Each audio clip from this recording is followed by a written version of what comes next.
আসসালামু আলাইকুম। পত্রিকায় আসলো তুরাগ নদীতে লাশ ভাসছে 5টা, ফিজিক্যালি উদ্ধার করা হলো 3টা, আর 2টা কোথায় গেল? যে পত্রিকাটায় নিউজ হয়ে আসছে সেই পত্রিকার সংবাদক জানে আর 2টা লাশ কোথায়। সেই লাশ কাদের? দাবি করা হলো ছাত্রলীগের বা আওয়ামী লীগের। লাশ যখন আওয়ামী লীগের, তখন আওয়ামী নিয়ে আওয়ামী লীগের চরিত্র রোজ নামচা নামক শীর্ষ কিছু কথা বলাই যায়। দলটা হলো রাজনীতি, আর সেই রাজনীতির মাঠটা হলো আওয়ামী লীগের, বিষয়টা হলো আওয়ামী লীগের। এখন আওয়ামী লীগের চরিত্র বিষয়ক রোজ নামচার কিছু তথ্য উপাত্ত আমার চোখের সামনে একটি সত্য ঘটনা দিয়ে শুরু করছি।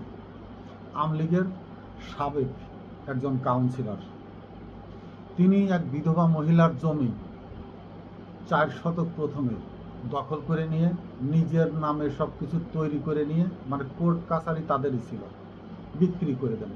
পরবর্তীতে তিনি আরও 4 শতক জমি, তাদের ভিটার জমি, দখলে নিয়ে নেন। যখন ওই বিধবা মহিলা এবং তাদের সন্তানরা হাহাকার করে বেড়াচ্ছিল, তখন এই সাবেক কাউন্সিলর সাহেব নিজের ঘরে একটি ওই ছোট পটকা বাজি আছে না, ওই পটকা বাজি নিজের ঘরে দোতলায় ফুটিয়ে ওটা ফলাও করে খুব দ্রুত প্রচার করে দেয় যে বিএনপিরা, অর্থাৎ সেই জমিওয়ালারা, তারা সন্ত্রাসী, তারা আমার বাড়িতে বোমা হামলা চালিয়েছে। এলাকায় তোলপাড় সৃষ্টি হয়ে গেল। স্বয়ং এমপি, যদিও তার সাথে সাপে নেউলে সম্পর্ক, কে কখন কাকে যেন মার্ডার করে ফেলে, এই ধরনের সম্পর্ক, তারপরেও এমপি সাহেব কোন দায়িত্বে চলে আসলেন। হ্যাঁ, আমার দলের সাবেক একজন কাউন্সিলরের বাসায় বোমা হামলা করে, এত বড় ক্ষমতাশালী বিএনপিরা এখনও কিভাবে বাংলাদেশে আছে? মানে তখন আওয়ামী লীগের সেকেন্ড টাইমের শেষের দিকে সেই মুহূর্তের ঘটনা। অথচ বিধবার এই ছেলেরা অত্যন্ত সাদামাটা সাদাসিধে জীবন যাপন করেন। একজন ট্রাক ড্রাইভার, একজন দর্জি, আর একজন বিভিন্ন কাজ কাম করে, এমনকি শ্রমিক লেভেলের লোকজন, একেবারে অসহায়। এই অবস্থার ভিতরে তারা সিগারেটের ওজন কতটুকু এইটুকু বলতে পারে, সিগারেট খেতে আমি দেখেছি। তার উপরে যে পটকাটা ফুটিয়েছে, সেই পটকার ওজন বা পটকার আকৃতি কতটুকুন সেটা বোধগম্য নয়, অন্তত তাদের পক্ষে। এটা নিয়ে থানায় মামলা হলো, তাদেরকে ধরা হলো, বিভিন্নভাবে হয়রানি করে তাদেরকে হেনস্থা করে একেবারে মানে মাটির সাথে মিশিয়ে দেওয়ার উপক্রম। এই হলো একটা। আপনারা যদি কেউ আওয়ামী লীগকে পরীক্ষা করতে চান যে আওয়ামী লীগ যেই করে তার চরিত্র কীরকম, যদি কোনো আওয়ামী লীগের হাতে দেখেন দা বা মারণাস্ত্র বা লাঠি, যাই দেখেন না কেন, তাহলে ওর সাথে যে কিছুটা কথা কাটাকাটি করবেন, করলে দেখবেন যে আওয়ামী লীগের হাতে যদি দা থাকে, ও আপনার গায়ে কোপ দিবে না, দিয়েও আসামি হবে না। ও ঠিক ওর হাতে কোপ দিয়ে ওর হাত একটা কেটে ফেলে দেবে। যদি তার হাতে শাবল থাকে, দৌড়ে গিয়ে ওর দরজার গ্রিল, জানালার গ্রিল ভেঙে ফেলবে, দরজার ভেঙে ফেলবে, যে কোনো একটা অঘটন ঘটায় খুব দ্রুত আইনের কাছে চলে যাবে যে ওই লোক বিএনপি, এই বিএনপি দ্বারা আমি আক্রান্ত হয়েছে, আমার হাত কাটে ফেলেছে, আমার ঘরের গ্রিল ভেঙেছে, আমার ঘরের দরজা ভেঙেছে, লুটতরাজ হয়েছে বিভিন্নভাবে, 2-4-5 লাখ টাকার মামলা হয়ে যাবে সাথে সাথে। এটা হলো আওয়ামী লীগ। বিগত 15 বছর ধরে যারা অত্যন্ত পর্যবেক্ষণ শক্তি ভালো, তারা লক্ষ্য করেছেন কিভাবে গাড়িতে অগ্নিসংযোগ ঘটানো হয়েছে, গুম হয়েছে, হত্যা হয়েছে, খুন হয়েছে। ও আমার চোখে আর একটা দেখা একেবারে ঘটনা, বিএনপির লোকজন মিছিল করে চলে গেছে, তারা হয়তো গিয়ে গোসল টোসল করে খেয়ে রেস্টেও চলে গেছে। তারপরে কোত্থেকে তারা কিছু ভাড়াটিয়া ছেলেপেলে টাকা পয়সা দিয়ে নিয়ে এসে কয়েকটি কাঁচ লাগানো জুয়েলারির দোকান থাকে বা অন্য ধরনের ইন্টারনেটের কম্পিউটার দোকান থাকে, ওইগুলো তারা ইট মেরে হকি স্টিক দিয়ে ভাঙিয়ে ফেলল, 6-7টা ছেলেপেলে দিয়ে ভাঙিয়ে ফেলে দ্রুত থানায় গিয়ে মামলা দিয়ে দিল যে বিএনপিরা মিছিল করে যাওয়ার সময় পিছন থেকে লোকজন এই বাজার ভাঙচুর করেছে, লুটতরাজ করে নিয়ে গেছে, অনেক ক্ষয়ক্ষতি করে গেছে তারা। মামলা হলো এবং সেই বিএনপি যারা একেবারে শুধু পিচ ঢালা রাস্তার পার দিয়ে, রাস্তার থেকেও যারা নামে নাই, তাদের নামে মামলা হয়ে বিশালভাবে সেই গরুর সাজর বেঁধে কোর্টে নিয়ে যাওয়া হলো। এখন 15 বছরের অগ্নি সন্ত্রাস কারা করেছিল তারা আপনারা জানেন সব কিছুই, একেবারে চোখের সামনে এগুলো ঘটনাগুলো। এখন আসি তুরাগ নদীর ঘটনা নিয়ে। 23শে জুন আওয়ামী লীগের প্রতিষ্ঠা বার্ষিকী। আমি কিন্তু অনেক আগে থেকে বলছিলাম যে এ নিয়ে আওয়ামী লীগ বড় ধরনের কোনো দুর্ঘটনা, মানে সেই 17 সালের সারা দেশের যে সিরিজ বোমা হামলা সেটাও ঘটাইতে পারে। আমি এই কথাটাও কিন্তু বলি 5 সালের এই ধরনের ঘটনাও আওয়ামী লীগ ঘটাইতে পারে, ঘটিয়ে হয়তো জামাতকে অথবা বিএনপির অভ্যন্তরীণ কোন্দলকে আরও বাড়িয়ে দেওয়ার জন্য তারা সচেষ্ট হতে পারে। এবং তুরাগ নদীর 3 জন, রাকিব, সুমন, রাকিব, রনি, এই 3টি লাশ পাওয়া গেছে।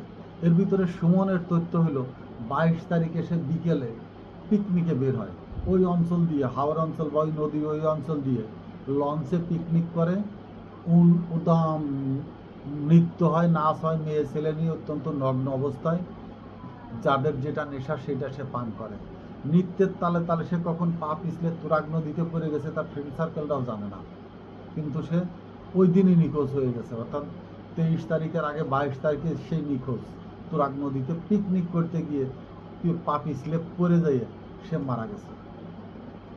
এই আর 2টা লাশ, রাকিব, রনি, বিচ্ছিন্নভাবে এই ধরনের কোনো ঘটনার সামিল, কিন্তু অলৌকিকভাবে তাদের ঘটনাকে এক সময় একটা মুহূর্তের ঘটনার ভিতরে, মানে 23শে জুনের ভিতরে এই ঘটনাটি ঘটে গেছে, যার জন্য এই সেন্সিটিভ, এই আবেগের জায়গাটা প্রথম আলো বা আওয়ামী লীগ এমনভাবে ফলাও করেছিল যেন এই আবেগকে ব্যবহার করে আওয়ামী লীগকে পুরো রাজপথে টেনে আনতে পারে। হতে পারে ওই 2টা অথবা ওই 3টাই আওয়ামী লীগের দ্বারাই সংগঠিত কোনো হত্যাকাণ্ড। আওয়ামী লীগরা নিজেরা এই হত্যাকাণ্ড ঘটিয়েছিল 22 তারিখেই, ঘটিয়ে তারা একটা প্রচার করতে চাচ্ছিল যেন তাদের পক্ষে জনমত তৈরি হয়, বা আওয়ামী লীগের যারা এই দেশে আছে তারা অন্তত এই আবেগকে পুঁজি করে 23 তারিখে বড় ধরনের কোনো সংঘাতপূর্ণ ঘটনা আওয়ামী লীগ ঘটাতে পারে।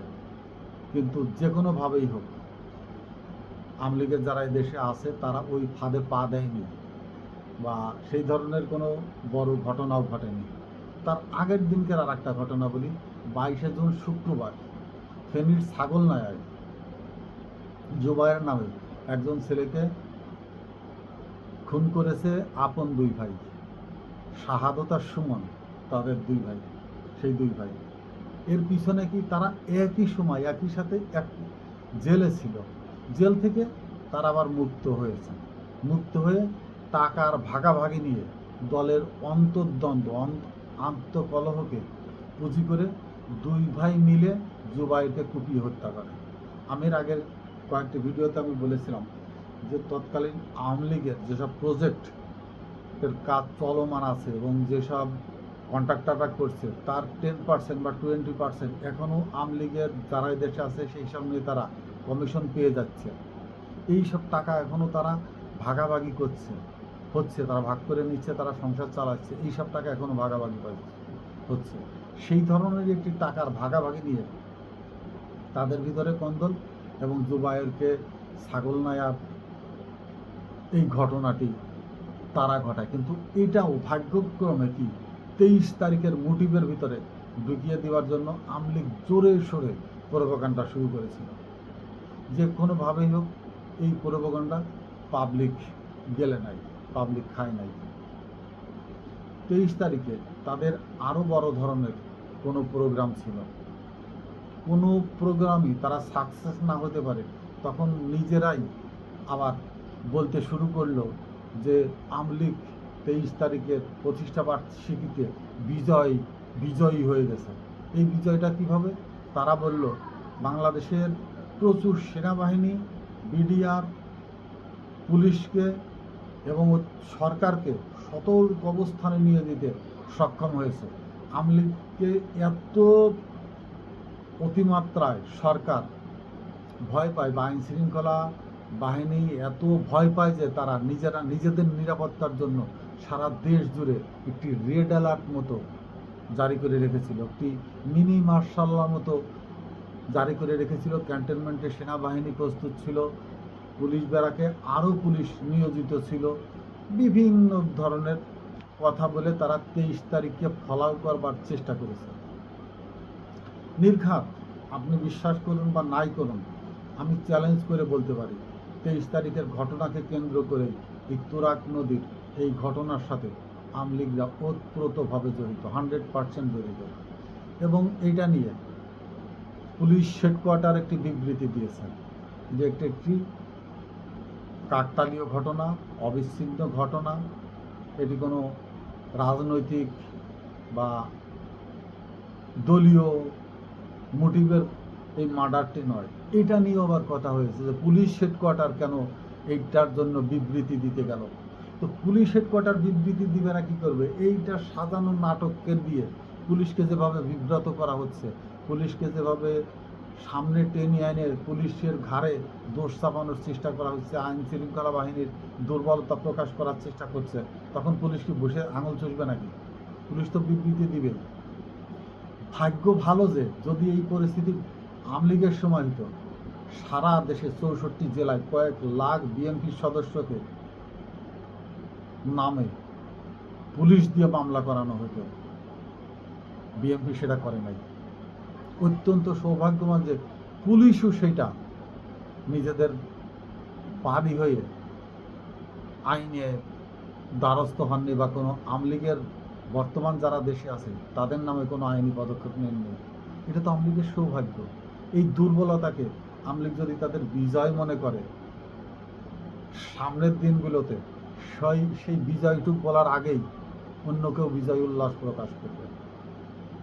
অতএব আওয়ামী লীগের বিরুদ্ধে আওয়ামী লীগের বিরুদ্ধে সজাগ থাকতে হবে। কারণ ওই যে আমি বলছি, ওরা নিজেদের হাত কাটিয়ে মামলা করবে। আরও অনেক ঘটনা আছে। মাগুরাতে গাড়িতে পেট্রোল বোমা মেরে নিজেদের লোক নিজেরা মেরে বিএনপির নামে মামলা করেছিল, এবং সেটা ছিল নিজেদের অন্তর্দ্বন্দ্বের ফসল। এক নেতা আর এক নেতাকে মেরে ফেলতে চাচ্ছিল, কিন্তু সেই নেতা আগেই সংকেত পেয়ে সরে যাওয়াতে গাড়ির শ্রমিকরা মারা যায়। সেটাও আওয়ামী লীগ দ্বারা সংগঠিত ঘটনা ছিল, কিন্তু দায়ভারের মামলার আসামি ছিল বিএনপিরা। এই যে আওয়ামী লীগরা যে এটা কি বলবো, কুখ্যাতভাবে নিজেদেরকে সবচেয়ে নিকৃষ্ট মানের ষড়যন্ত্র দিয়ে রাজনীতির প্রতিপক্ষকে ঘায়েল করতে চায়, এটা একমাত্র আওয়ামী লীগের চরিত্রের ভিতরে বিদ্যমান। কথিত আছে টুঙ্গিপাড়ায় যে গ্রেনেড হামলা হয়েছিল বা বড় একটি মাইন বিস্ফোরণ উদ্ধার করা হয়েছিল, সে সমস্ত কিছুই পুলিশের তৎকালীন সময়ের নিয়োজিত পুলিশ, এনএসআই, ডিবির লোক দিয়ে সাজানো নাটক ছিল। নিখুঁতভাবে এই ঘটনাগুলো আওয়ামী লীগ প্র্যাকটিস করে গেছে। এখন অত দূরে আমি যাব না, তারপরেও বলি, যেসব সেনাবাহিনীর কর্মকর্তারা এখন চাকরিচ্যুত আছে বা গৃহবন্দী অবস্থায় আছে, বা পুলিশের বেনজির ধরা পড়ছে, বেনজির বাংলাদেশে যদি আনা হয়, বেনজিরের কাছ থেকে অনেক তথ্য পাওয়া যাবে। এইসব ঘটনার অনেক কিছু বের হয়ে করে আনার পথ সুগম হবে। এই জন্য আওয়ামী লীগের কর্মকাণ্ডের দিকে, আওয়ামী লীগের চলন ফেরনের দিকে, আওয়ামী লীগের মুভমেন্টের দিকে অত্যন্ত সতর্ক অবস্থায় যেমন থাকতে হবে, ঠিক তেমনি তারা ষড়যন্ত্র করার আগেই তাদের সেই ষড়যন্ত্রকে কীভাবে নস্যাৎ করে দেওয়া যায় নখদর্পণে রেখে তাদেরকে আগেই সেই মোটিভ যেন ভেঙে দেওয়া হয়, নষ্ট করা হয়। যে পুলিশরা ডাকাতকে ধরে এবং বলে যে প্রস্তুতিকালে, মানে ডাকাতের প্রস্তুতকালে এতজন তাদের সেই দেশীয় অস্ত্র সহ অ্যারেস্ট করা হয়েছে বা ধরে ফেলেছে। এই ধরনের এই পুলিশই আওয়ামী লীগের বিরুদ্ধেও পুলিশকে এই ধরনের অভিযান অব্যাহত রাখতে হবে। যে কোনো কিছু ঘটানোর আগেই যেন আইনের হাতে তারা আটক হন এবং তাদের সেই আটককৃত চরিত্রকে জনগণের সামনে সর্বদা এমনভাবে তুলে ধরতে হবে যেন আওয়ামী লীগের যে চরিত্রনামা, আওয়ামী লীগের যে চারিত্রিক, এটা কি বলবো, নামা তো বলা যাবে না, প্রাত্যহিক লেখনী বলা যাবে না, এদের এটা চারিত্রিক বৈশিষ্ট্যগত নামসা আর কি, এটাই বলা হবে। আওয়ামী লীগকে নিয়ে যদি আপনি প্রতিদিন তাদের কর্মকাণ্ডকে নিয়ে ন্যস্ত করেন কোনো বাহিনীকে, যে তাদের কর্মকাণ্ড, তাদের যে মুভমেন্ট, এগুলো রেকর্ড করতে থাকো, তাহলে দেখবেন তারা নিজেরা সর্বদা ষড়যন্ত্রের ভিতরে লিপ্ত, দেশের বিরুদ্ধে বা তার যে কোনো প্রতিপক্ষ ব্যক্তির বিরুদ্ধেই হোক, তারা অভ্যন্তরীণভাবে সর্বদা ষড়যন্ত্রের ভিতরে সময় কাটাচ্ছে। তোরা নদীর এই লাশ উদ্ধার, ওই পত্রিকা এবং এটাকে নিয়ে যারা ঘোলাটে করবার চেষ্টা করেছিল, এদেরকে আইনের আওতায় আনলেই কারা এদেরকে খুন করেছে নাকি তারা নিজেরা যে কোনোভাবে অ্যাক্সিডেন্টলি খুন হয়েছে, ওই শ্রেণীর ছাগলনাইয়ার মতো, জুবাইরের মতো নিজেদের অন্তর্দ্বন্দ্বে টাকা পয়সার ভাগাভাগি নিয়ে বা ব্যবসা বাণিজ্যের এরিয়া নিয়ে তাদের ভিতরে কোনো অন্তর্দ্বন্দ্ব চলছিল, সেইভাবে নিজেরা মার্ডার হয়েছে, এর ভিতরকার তথ্য বের হয়ে আসবে। প্রয়োজন নিরপেক্ষ এবং অত্যন্ত সূক্ষ্মাতীতভাবে তদন্ত, এবং গোয়েন্দা বাহিনীর, যত ধরনের গোয়েন্দা বাহিনী বাংলাদেশে আছে, তাদের সুচারু দৃষ্টিক্ষেপণ, তাদের কর্মদক্ষতা, এক্সপিরিয়েন্সের উপরে নির্ভর করবে এসব তথ্যগুলোকে নিখুঁতভাবে বের করে নিয়ে আসা। ধন্যবাদ সবাইকে। আসসালামু আলাইকুম।